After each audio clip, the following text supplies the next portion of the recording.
అందరికీ మరణాత మరణాత మహిమ స్వరం కార్యక్రమం వీక్షిస్తున్న దేవుని పిల్లలైన మీ అందరికీ ప్రభు నామంలో శుభములు కలుగును గాక. ప్రతిరోజు ఇదే సమయంలోకి ఈ కార్యక్రమంను వీక్షించి దైవాశీర్వాదములు పొందండి. ఇప్పుడు పాస్టర్ సామ్యూల్ సుందర్ రెడ్డి గారు దేవుని వాక్య వర్తమానం అందిస్తారు. శ్రద్ధగా ఆలకించండి. దేవునికి స్తోత్రం. అందరికీ మరణాత. దేవుడు అనుగ్రహించిన ప్రాముఖ్యమైన సమయంలో దేవుని వాక్యాన్ని ధ్యానించుకుందాము. పరిశుద్ధ వేద గ్రంథంలోని వాక్య భాగాన్ని చదువుకుందాము. యెషయా గ్రంథము 51వ అధ్యాయము 2వ వచనం చదువుకుందాం. మీ తండ్రి అయిన అబ్రహాము సంగతి ఆలోచించుడి. మిమ్మును కనిన శారాను ఆలోచించుడి. అతడు ఒంటరి అయి ఉండగా నేను అతని పిలిచితిని. అతని ఆశీర్వదించి అతనిని పెక్కుమంది అగునట్లు చేసి తిని. మహాపరిశుద్ధుడా, మహాగణుడా, మహిమగల దేవ, ప్రేమస్వరూపి, దయగల యేసుక్రీస్తు ప్రభువా, నీ ఘనమైన నామానికి వందనాలు, స్తోత్రాలు, స్తుతులు చెల్లించుకొనిచున్నాము. ఈ ప్రాముఖ్యమైన సమయంలో తండ్రి నీ మాటలు వినాలని నీ బిడ్డలు ఆశపడుతూ ఉన్నారు. ఆశపడే ప్రాణమును తృప్తిపరచువాడవు నీవు మాత్రమే కనుక మాట్లాడే దేవుడా నీకు వందనాలు. ఇదిగో నీ వాక్యము ద్వారా ప్రభువా నీ బిడ్డలను తృప్తిపరచుమని, నాతోనూ నీ బిడ్డలతోనూ మీరే మాట్లాడమని, నన్ను నీ నోటి బోరగా మాత్రమే వాడుకోమని, మీరే మహిమా ఘనత కీర్తి ప్రభావం పొందుకోమని త్వరగా పెండ్లి కుమారుడుగా రానయ్యన్న యేసుక్రీస్తు వారి నామములు అడిగి వేడుకొనుచున్నాం పరమ తండ్రి, ఆమేన్. దేవనామమున మీ ಎಲ್ಲರಿಗೂ కూడా శుభములు కలుగునుగాక. అందరూ బాగున్నారమ్మా? మరి చక్కగా ప్రతిరోజు ఈ కార్యక్రమాన్ని వీక్షిస్తూ ప్రతిరోజు వాక్యాన్ని చక్కగా ధ్యానిస్తున్నటువంటి మిమ్మల్ని అందరినీ కూడా దేవదేవుడు నిండుగా దీవించి ఆశీర్వదించునుగాక, ఆమేన్. చదవబడినటువంటి వాక్య భాగము చాలా శ్రేష్టమైనటువంటి వాక్య భాగం. యెషయా గ్రంథము 51వ అధ్యాయము 2వ వచనములో మీ తండ్రి అయిన అబ్రహాము సంగతి ఆలోచించుడి. చాలా అద్భుతమైనటువంటి మాట. మీ తండ్రి అయిన అబ్రహాము సంగతి ఆలోచించుడి. ఏమిటి అబ్రహాము? మనందరికీ బాగా తెలుసు. అబ్రహాము మన తండ్రిగా పిలువబడుతూ ఉన్నాడు. యేసుక్రీస్తు ప్రభువు వారిని విశ్వసించినటువంటి వారందరినీ కూడా విశ్వాసులు అని, దేవుని కలిగినటువంటి వారిని అందరినీ కూడా విశ్వాసులు అనేటటువంటి మాట మనం బాగుగా ఎరిగిన వారమై ఉన్నాము. క్రైస్తవులకి ఉన్నటువంటి పేరు, ప్రతి ఒక్కరి పేరు ఏమిటంటే విశ్వాసి. వాక్యం వింటున్నటువంటి వారులారా, మనకు పేరు విశ్వాసి అనేటటువంటి పేరు ఉంది. మరి మనం విశ్వాసులమైనప్పుడు విశ్వాసులకు తండ్రి ఎవరు అంటే అబ్రహాము. కనుక మన తండ్రి అయినటువంటి అబ్రహాము యొక్క సంగతి మనం ఆలోచన చేయాలి. మిమ్మును కనిన శారాను గురించి ఆలోచించుడి. ఈమె తల్లిగా కనబడుతూ ఉంది. అబ్రహాము గురించి ఏమని ఆలోచన చేయాలి? పరిశుద్ధ గ్రంథములో అబ్రహాము యొక్క చరిత్ర చాలా ప్రాముఖ్యమైనటువంటి చరిత్ర. దేవుడు ఏర్పాటు చేసుకున్నటువంటి జనాంగానికి మూల పురుషుడుగా, దేవుడు నియమించుకున్నటువంటి జనాంగానికి మూల పురుషుడుగా, ఈ లోకంలోనికి వచ్చినటువంటి పాపాన్ని ఛేదించడానికి, యేసుక్రీస్తు ప్రభువారు ఈ లోకంలోనికి రావడానికి ఒక సంతతి అవసరము. ఆ సంతతి అబ్రహాము సంతతి అనే విషయాన్ని కూడా మనము జ్ఞాపకము చేసుకోవాలి. అబ్రహాము దేవునికి స్నేహితుడిగా పిలువబడ్డాడు. అబ్రహాము యొక్క ఖ్యాతి గొప్పది. అబ్రహాము దేవుని మాట వినేవాడుగా ఉన్నాడు. అబ్రహాము దేవుడు ఏం చెప్పినా కానీ చిత్తము ప్రభువా అనేటటువంటి మనస్సు కలిగిన వాడు. అబ్రహాము దేవుడు ఏమంటే దానికి సై అంటే సై అనేటటువంటి తత్వము కలిగినటువంటి వాడుగా ఉన్నాడు. వాక్యం వింటున్న దైవ జనాంగమా, ఈరోజు దేవుని మాటను నిర్లక్ష్య పెడుతున్నావా? లేదా దేవుని మాటను అంగీకరించి ఆ మాట చొప్పున జరిగిస్తూ దేవుని చిత్తాన్ని జరిగించేటటువంటి తత్వము నీలో ఉన్నదా అనేటటువంటి మాట మీ అందరిని అడుగుతూ ఉన్నాను. మరి అబ్రహాము గురించి మనం ఆలోచన చేయాలి అంటే అబ్రహాము యొక్క చరిత్ర మనము బాగుగా ఎరిగిన వారము అయినప్పటికీ కూడా మరి యొక్క పర్యాయము అబ్రహాము యొక్క జీవితంలోనికి మనము వెళ్ళవలసిన వారమై ఉన్నాము. ఎందుకు అంటే బైబిల్ గ్రంథంలో భక్తుల జీవితాలు మనం పరిశీలన చేయాలి. భక్తుల జీవితాలను మనము పరిశోధన చేయాలి. భక్తులు ఏ విధముగా జీవించారో, వారి యొక్క భక్తి జీవితము ఏ విధముగా కొనసాగిందో, వారి యొక్క జీవన విధానము, వారి యొక్క భక్తి జీవితంలో దేవునితో వారికి ఉన్నటువంటి సంబంధము ఎలా కొనసాగిందో, తమ భక్తిని ఏ విధంగా వారు కాపాడుకున్నారో, ఈ విషయాలన్నీ కూడా మనము ఖచ్చితముగా తెలుసుకోవలసిన వారమై ఉన్నాం. దేవునికి మహిమ కలుగునుగాక. అందుకని ఇక్కడ చెప్తున్నటువంటి మాట, అబ్రహాము సంగతి ఆలోచించుడి. అతడు ఒంటరి అయి ఉండగా నేను అతని పిలిచి తిని. అంటే అబ్రహాము గారిని గురించి మనం ఆలోచన చేయవలసినటువంటి మాట ఏమిటి అంటే, దేవుని చేత పిలవబడినటువంటి వాడు అబ్రహాము. పరిశుద్ధ గ్రంథములో దేవుని యొక్క పిలుపును అందుకున్నటువంటి వాడుగా కనబడుతూ ఉన్నారు అబ్రహాము గారు. అబ్రహాము ఒంటరిగా ఉన్నప్పుడు దేవుడు పిలిచాడు అనేటువంటి మాట ఇదేదో కొత్తగా కనబడుతూ ఉంది మనకు. అబ్రహాము ఒంటరిగా ఉన్నప్పుడు దేవుడు ఎప్పుడు పిలిచాడు? ఎస్, అబ్రహాము ఒంటరిగా ఉన్నప్పుడు దేవుడు పిలిచినట్టుగా ఇక్కడ మనం చూస్తూ ఉన్నాము. పిలిచినటువంటి దేవుడు ఆ ఒంటరి అయినటువంటి అబ్రహామును పిలిచి ఏమి చేశాడు అంటే అతన్ని ఆశీర్వదించి అతనిని పెక్కుమంది అగునట్లు చేసెను. అంటే అబ్రహాము జీవితంలో ఒంటరితనము కనబడుతూ ఉంది. ఈరోజు మన పాఠము ఏమిటి అంటే ఒంటరితనము. నీవు ఒకవేళ ఈ వాక్యం వింటూ నేను ఒంటరిగా ఉన్నాను, నా జీవితం ఏమిటి, నా బ్రతుకేమిటి, నా గమ్యం ఏమిటి, నా పరిస్థితి ఏమిటి, నేను ఒంటరి అయిపోయాను, అందరూ ఉన్నారు కానీ బంధువులందరూ ఉన్నప్పటికీ నన్ను పట్టించుకునేవారు లేరు, నాన్నవారు ఉన్నప్పటికీ నా దగ్గరికి వచ్చేవారు లేరు, నన్ను చూచుకునేవారు లేరు, అయ్యో నా పరిస్థితి ఏమిటి అని బాధపడుతున్న సహోదరి, దేవుడు నీతో మాట్లాడుతున్నటువంటి మాట, బాధపడుతున్నటువంటి సహోదరా, దేవుడు నీతో మాట్లాడుతున్నటువంటి మాట ఏమిటో తెలుసా? నీవు ఒంటరివని చింతించవద్దు, నీవు ఒంటరివని కుమిలిపోవద్దు, నీవు ఒంటరివని దిగులు పడవద్దు. ఎందుకు అంటే అబ్రహామును పిలిచినప్పుడు అబ్రహాము ఒంటరిగా ఉన్నట్టుగా పరిశుద్ధ గ్రంథమైనటువంటి బైబిల్ గ్రంథములో మనము స్పష్టముగా చూస్తూ ఉన్నాము. అబ్రహాము నిజ దేవుడు ఎవరు అనేటువంటి నిరీక్షణ కలిగినటువంటి అబ్రహాము, నిజ దేవుని తెలుసుకోలేనటువంటి ఆసక్తి కలిగినటువంటి అబ్రహాము జీవితంలోనికి దేవుని యొక్క రాక వచ్చింది. గమనించాలి, అబ్రహాము గురించి చరిత్ర గ్రంథాలు చెబుతున్నటువంటి మాటలు. అబ్రహాము మరి గమనించాలి, బొమ్మల వ్యాపారము చేసేటటువంటి ఒక వ్యాపారి యొక్క కొడుకుగా ఆయన కూడా బొమ్మల వ్యాపారము చేసినట్టుగా చరిత్ర గ్రంథాలలో రాయబడినటువంటి మాటలు మనము ఆధారము చేసుకోగలిగితే, అబ్రహాము దేవుని తెలుసుకోకముందు అబ్రహాముకున్నటువంటి గురి ఏమిటంటే నిజమైనటువంటి దేవుడు ఎవరు అనేటటువంటి ఒక గురికి కలిగిన వాడుగా అబ్రహాము ఆ చరిత్ర గ్రంథాల్లో కనబడుతూ ఉన్నాడు. అలాంటి గురి కలిగినటువంటి అబ్రహాము యొక్క తత్వం ఏమిటంటే ఒంటరితనమే. అవును, ఆలోచనలో ఎలాగున్నారు అంటే దేవుడెవరో తెలుసుకోవాలి అనే ఒక ఆలోచన కలిగినటువంటి వాడుగా కనబడుతూ ఉన్నాడు. అలాంటి ఒంటరితనములో ఉన్నటువంటి అబ్రహామును దేవుడు పిలుస్తూ ఉన్నాడు. పిలిచినటువంటి దేవుడు నమ్మదగిన వాడు కనుక ఆ పిలుపును అంగీకరించినటువంటి అబ్రహాము కూడా గొప్పవాడే. ఎందుకంటే దేవుడు పిలిచినప్పుడు అబ్రహామును అంటున్నాడు దేవుడు, అబ్రహామా నేను చెప్పే దేశమునకు నువ్వు వెళ్ళాలి, అలా వెళ్ళినట్లయితే ఈ దీవెనలని నీకే అన్నట్లుగా మరి ఆదికాండం 12వ అధ్యాయములో చక్కని వాగ్దానము రాయబడింది. చదువుకుందాం ఒకసారి వాగ్దానమును. ఆదికాండం 12వ అధ్యాయము 1వ వచనము. అబ్రహాము పిలుపు ఏ విధముగా ఉందో గమనించాలి. ఈరోజు మనము యెహోవా నీవు లేచి, అబ్రహాముతో యెహోవా దేవుడు చెప్తున్న మాట ఏమిటంటే నీవు లేచి, నెంబర్ 1 నీ దేశము నుండి, నెంబర్ 2 నీ బంధువుల యొద్ద నుండి, నెంబర్ 3 నీ తండ్రి ఇంటి నుండి బయలుదేరాలి. ఇక లేవాలి, బయలుదేరవలసిందే. 3 కండిషన్స్ చెప్పాడు దేవుడు. 1 చదవాలి, నీవు లేచి నీ దేశమును విడిచిపెట్టు, నీ బంధువుల యొద్ద నుండి, నీ తండ్రి ఇంటి నుండి బయలుదేరు. అప్పుడు అబ్రహాము ఏమవుతున్నాడంటే ఆలోచన పరంగా ఒంటరి అయినటువంటి అబ్రహాము ఇప్పుడు బంధుత్వం అంతా కోల్పోతూ ఉన్నాడు, ఒంటరిగా వెళుతూ ఉన్నాడు, ఒంటరి పయనం చేస్తూ ఉన్నాడు అబ్రహాము. ఈ విషయాన్ని గమనించాలి. అలా గనక నువ్వు బయలుదేరినట్లయితే బయలుదేరి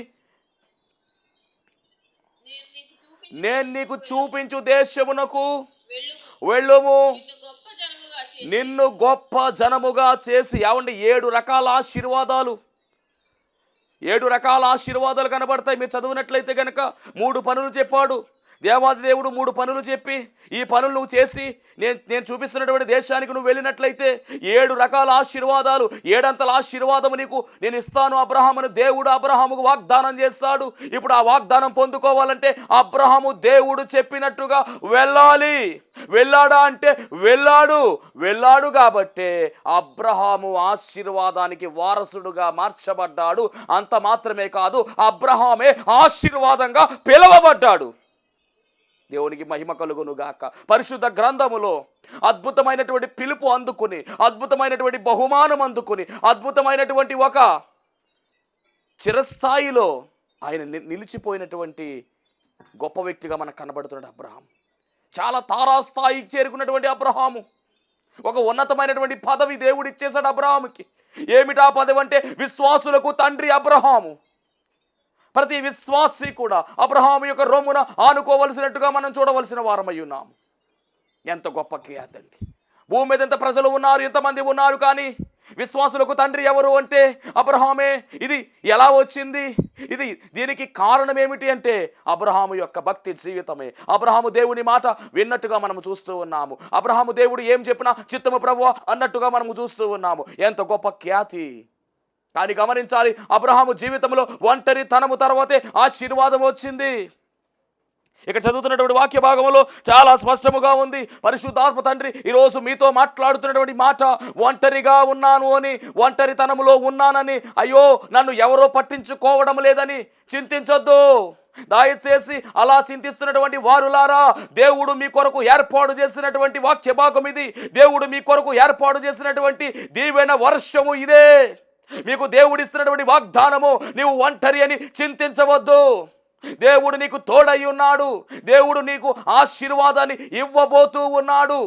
ఈ ఒంటరితనములో నుంచే దేవుడు నీకు ఆశీర్వాదాన్ని కుమ్మరించబోతూ ఉన్నాడు. దానికి ఉదాహరణగా ఈరోజు అబ్రహామే మనకు కనబడుతూ ఉన్నాడు. దేవునికి మహిమ కలుగును గాక. చదువుకుందాం.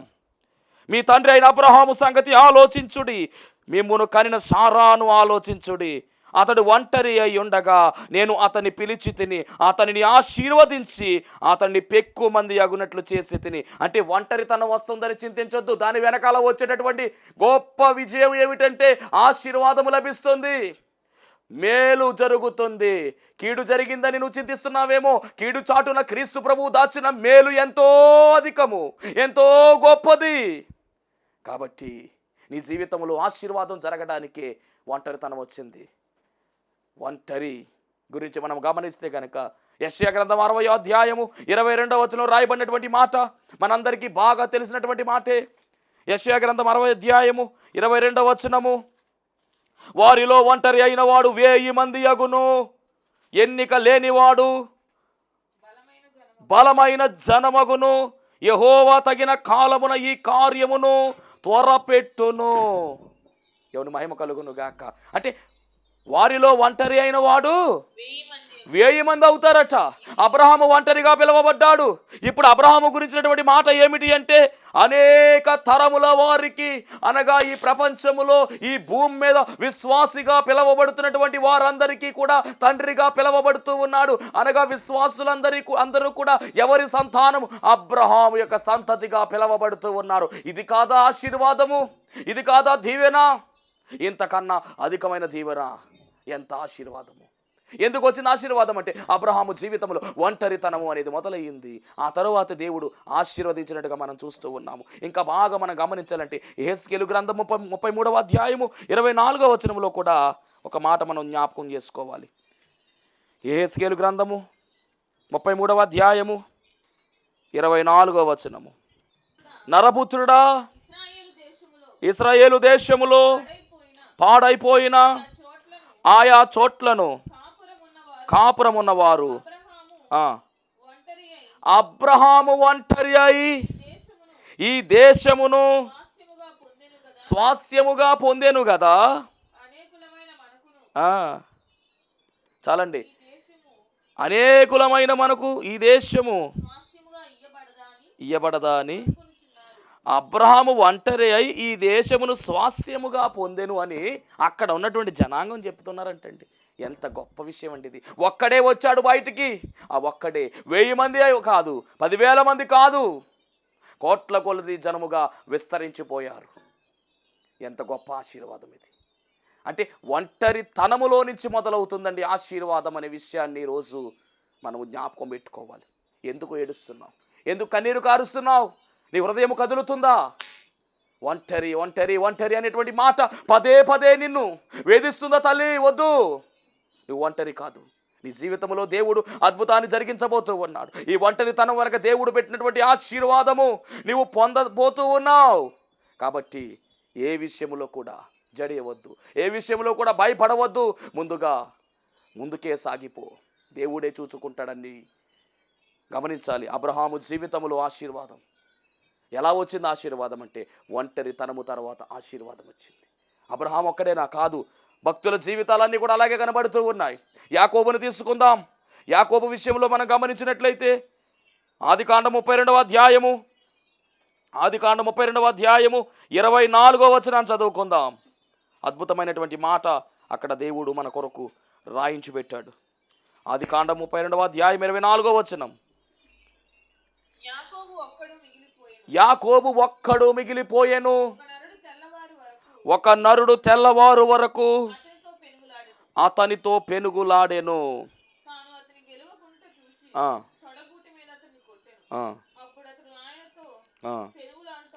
పెనుగులాడుట వలన వసలేను. ఇక్కడ యాకోబు ఒకడే మిగిలిపోయినట్టుగా రాయబడింది. 24వ వచనంలో యాకోబు ఒక్కడు మిగిలిపోయెను. అదేంటండి యాకోబు ఒక్కడు మిగిలిపోవడం ఏమిటి? గమనించాలి. యాకోబు తన సొంత దేశానికి వెళ్ళిపోతూ ఉన్నాడు. తండ్రి దగ్గరకు వెళ్ళిపోతున్నటువంటి ప్రయాణం అది. ఆ ప్రయాణములో ఎవరెవరు వెంట ఉన్నారు అంటే యాకోబు యొక్క 2 భార్యలు. వారు ఎవరో మనందరికీ బాగా తెలుసు. లేయా, రాహేలు వారిద్దరు. అలాగే అతని యొక్క దాసులుగా ఉన్నటువంటి వారు. దేవునికి మహిమ కలుగును గాక. చదువుదాం ఒకసారి వాక్య భాగాలు. ఆ రాత్రి అతడు లేచి తన 2 భార్యలను, తన 2 దాస్యులను, తన 11 మంది పిల్లలను తీసుకొని యబ్బేకు రేవు దాటిపోయేను. తర్వాత యాకోబు వారిని తీసుకుని ఆ ఏరు దాటించి, అదండి రాత్రి ఏమి జరుగుతుందంటే తన దేశానికి వెళ్ళిపోతూ ఉన్నాడు. తన ప్రాంతానికి వెళ్ళిపోతూ ఉన్నటువంటి సమయంలో తన 2 భార్యలను, అలాగే తన 2 దాస్యులను, అలాగే తను కలిగినటువంటి 11 మంది సంతానమును, అంటే 12వ వాడు ఎక్కడ ఉన్నాడంటే రాహేలమ్మ కడుపులో ఉన్నాడు, బెన్యామీను. దేవునికి స్తోత్రం. మొత్తం మీద వెంట పెట్టుకుని యబ్బేకు రేవు అనేటటువంటి రేవును దాటించాడు. దాటించి ఇతను బయట ఉండి యువతల వైపు ఉండిపోయాడు. వారిని పంపించేశాడు. ఆయనకున్నటువంటి ఆస్తి, ఆయనకున్నటువంటి పనివారు, బలగం అంతా కూడా వెళ్ళిపోయింది. యాకోబు అందరూ ఉన్నా కానీ ఒంటరిగా అక్కడ మిగిలాడు. ఆ రాత్రి కాల సమయములో యాకోబు ఒంటరిగా అక్కడ ఉన్నాడు. ఒంటరిగా ఉన్నటువంటి యాకోబు జీవితంలోనికి ఏమి రావాలి అంటే ఆశీర్వాదము రావాలి. ఎందుకంటే అబ్రహాము ఒంటరిగా పిలవబడిన తరువాత జరిగిన కార్యము ఆశీర్వాదము కనుక యాకోబు ఒంటరిగా ఉన్న తరువాత రావాల్సినటువంటి దీవెన ఆశీర్వాదమే. కాబట్టి ఏమి జరుగుతుంది అంటే ఆ రాత్రికాల సమయంలో ఒక నరుడు వచ్చాడు అక్కడికి. వచ్చి ఏమి చేస్తున్నాడంటే తెల్లవారు వరకు అతనితో యాకోబు పెనుగులాడుతున్నట్టుగా చూస్తున్నాం. ఈ నరుడు ఎవరు మనందరికీ తెలుసు. ఈ నరుడు ఎవరు అంటే సాక్షాత్తు యేసుక్రీస్తు ప్రభువారే. ఆయన శరీరధారిగా ఈ లోకంలోనికి రాకముందు ఆయన పాత నిబంధన గ్రంథములో మనకు కనబడుతున్నటువంటి ఈ నరుడు ఎవరు అంటే యేసుక్రీస్తు ప్రభువారే. ఆయనే స్వయముగా వచ్చారు. పెనుగులాట జరుగుతూ ఉంది. ఈ పెనుగులాట ఎలాంటి పెనుగులాట అంటే ప్రార్థనలో పెనుగులాట అని మనము గమనించాలి. పట్టుబడుతున్నాడు యాకోబు. ఏమి పట్టయ్యా అంటే నీవు నన్ను దీవిస్తేనే కానీ, నీవు నన్ను ఆశీర్వదిస్తేనే కానీ నేను నిన్ను విడిచిపెట్టను అనేటటువంటి పట్టు. ఏమండి గమనించాలి. యాకోబుకి ఏమి తక్కువ? అన్నీ ఉన్నాయి. పనివారు ఉన్నారు, ఆస్తి ఉంది, తన అన్నకి ఇచ్చేటటువంటి ఆస్తి కూడా ఉంది, పిల్లలు ఉన్నారు, అన్నీ ఉన్నాయి, ఏ లోటు లేదు. చాలా బలమైనటువంటి ఆశీర్వాదాన్ని పొందుకున్నాడు ఈ యొక్క యాకోబు. కానీ అంటున్నాడు కదా, నీవు నన్ను ఆశీర్వదిస్తేనే కానీ నేను నిన్ను విడిచిపెట్టను. అప్పుడు ప్రభు అంటున్నారు, ఇదిగో తెల్లవారిపోతుంది, యాకోబు నన్ను విడిచిపెట్టట్లా. చివరికి తొడగూటి మీద కొట్టినప్పుడు కూడా కుంటుకుంటా అయినా కానీ కాలు పట్టేసుకున్నాడు తప్ప విడిచిపెట్టలా. పట్టేశాడండి. ఒంటరిగా పోరాడుతున్నాడు. అంతమంది ఉన్నా కానీ పోరాడుతూ ఉన్నాడు. ఒంటరిగా ఉండి పోరాడుతూ ఉన్నాడు. ఆ రాత్రికాల సమయములో ఏం జరుగుతుంది అంటే ఈ పోరాటములోనే దేవాది దేవుడు అంటున్నాడు కదా, ఓ యాకోబా, ఇదిగో నీ పేరు ఏమిటి అని అడుగుతున్నాడు. యాకోబుని అడుగుతున్న మాట, నీ పేరేమిటి అని అడిగితే అప్పుడు యాకోబు ఏమి చెప్తున్నాడో చూద్దాం. 28వ వచనం. అప్పుడు ఆయన నీవు దేవునితోనూ, 27వ వచనం, 27వ వచనం, ఆయన నీ పేరేమని అడుగగా యాకోబు అని చెప్పాను. నీవు దేవునితోనూ మనుషులతోనూ పోరాడి గెలిచితివి. తర్వాత ఇక మీదట నీ పేరు ఇశ్రాయేలే గాని, యాకోబు అంటే మోసగాడు, ఇశ్రాయేల్ అంటే పోరాడేవాడు. ఇశ్రాయేలు అనేటటువంటి పేరు పెట్టడం మాత్రమే కాదు, ఇశ్రాయేలు నా సొత్తు అన్నాడు దేవుడు. నా శ్రేష్ఠ పుత్రుడు అని పిలువబడినటువంటి గొప్ప చరిత్ర యాకోబుకుంది. గమనించాలి, అబ్రహాము మూల పురుషుడే. మరి అబ్రహాము తరువాత ఇస్సాకు తర్వాత యాకోబు.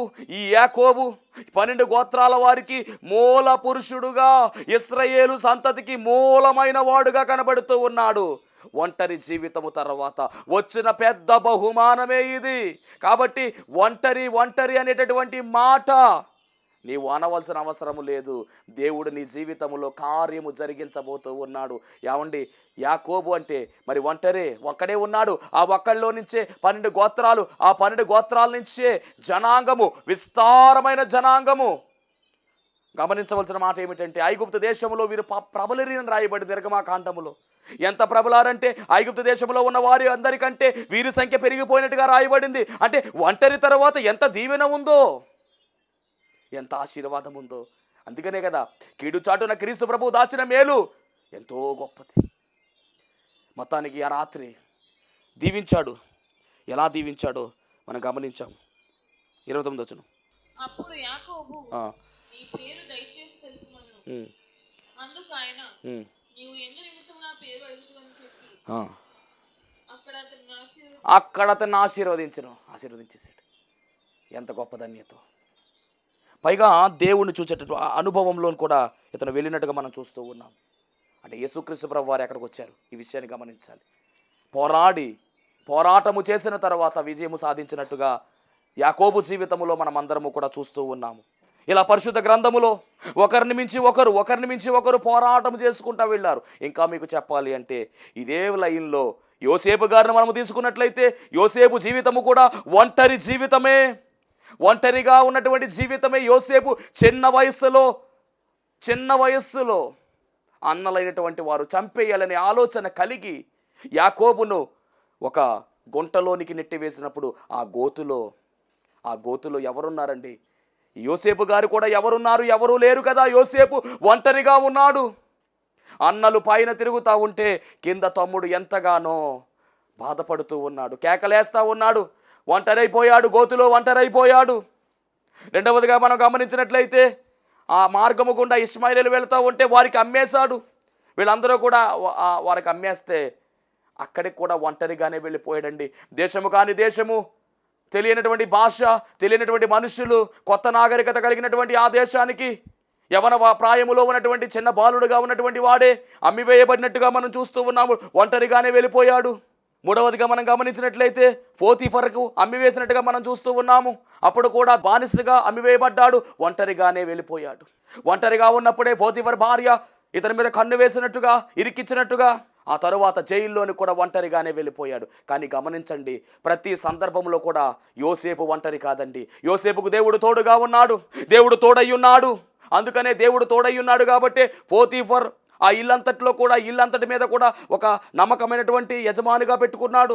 ఇల్లంతటి మీద కూడా ఒక అధికారిగా నియమించాడు. అంత మాత్రమే కాదు, దేవుడు జైలుకు వెళ్ళినప్పుడు యోసేపుకు తోడయ్యున్నాడు కనుక మరి ఆ జైలు అధికారి కూడా జైలంతటి మీద కూడా ఒక అధికారిగా నియమించుకున్నాడు.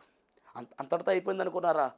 అదే యోసేపు ఫరోకు వచ్చినటువంటి కలభావాన్ని వివరించినప్పుడు ఫరో అంటున్నటువంటి మాట, ఇదిగో నీవు రాజుగా ఉండాలి, నువ్వు చక్రవర్తిగా ఉండాలి, నేను రాజునే, కానీ నీవు నా తరువాత ఉండాలి, నేను కేవలము రాజుగా ఉంటానంతే, కానీ నీ మాటే నెరవేరాలి, నువ్వు చెప్పిన పనే ఇక్కడ జరుగుతుంది, నువ్వు కాలు కదపమంటే కాలు కదుపుతారు ప్రజలు, నువ్వేం చేయమంటే అదే చేస్తారు అనేటటువంటి ఫుల్ పవర్స్ మరి యోసేపు గారికి ఫరో రాజు ఇచ్చినట్టుగా మనం చూస్తూ ఉన్నాం. ఈ ధన్యత తక్కువ అనుకున్నారా? ఒంటరిగా మొదలైంది, గోతులో మొదలైనటువంటి ఒంటరితనం ఎక్కడి దాకా తీసుకెళ్ళిపోయిందంటే వేవేల మందికి, లక్షలాది ప్రజలకు చక్రవర్తిగా మారిపోయేలా చేసింది. అంత మాత్రమే కాదు, ఏ అన్నలైతే చంపేద్దాం అనుకున్నారో ఆ అన్నలే తర్వాత రోజుల్లో యోసేపు దగ్గరకు వచ్చి సాష్టాంగ నమస్కారం చేసినట్టుగా, యోసేపును ఆహారం అడిగినట్టుగా మనం చూస్తూ ఉన్నాం. ఎంత గొప్ప ధన్యత! యోసేపు ఏమన్నా తక్కువ? దేవుడు ఆశీర్వాదము, ఒంటరిలో నుంచి ఆశీర్వాదం వచ్చిందండి. అబ్రహాము జీవితము మనం గమనించాము, యాకోబు జీవితం మనం గమనించాము, యోసేపు జీవితం మనం గమనించాము. ఇలా భక్తుల జీవితాలు, ఎందరి జీవితాలు ఉన్నాయో ఒంటరితనములో నుంచే ఆశీర్వాదం వస్తూ ఉంది. ఒకవేళ నీ ఒంటరి అని చింతిస్తున్నావా తల్లి? వద్దు. అనయ్య చింతిస్తున్నావా? వద్దు తమ్ముడా, వద్దు. నీ చింత యావత్తు ఆయన మీద వేసేయి. నువ్వు ఒంటరి అని అనుకో మాకు. నీ ప్రక్కన ఆయన ఉన్నాడు, నీకు తోడుగా ఆయన ఉన్నాడు. నిన్ను నడిపించేవాడు ఆయనే, నిన్ను పోషించేవాడు ఆయనే, నీ కన్నీటిని నాట్యముగా మార్చివేసేవాడు కూడా ఆయనే. ఆయనే నీకు తోడుగా ఉన్నాడు. ఆయన నిన్ను విడువడు, నిన్ను ఎడబాయడు. ఆయన చూచుచున్న దేవుడు. కాబట్టి ఒంటరిలో నుంచే ఆశీర్వాదం పొందుకున్నారు భక్తులు. ఈరోజు నీ జీవితంలో కూడా గొప్ప ఆశీర్వాదం రాబోతూ ఉంది. అందుకే ఈ ఒంటరితనం, అందుకనే ఈ ఒంటరితనం.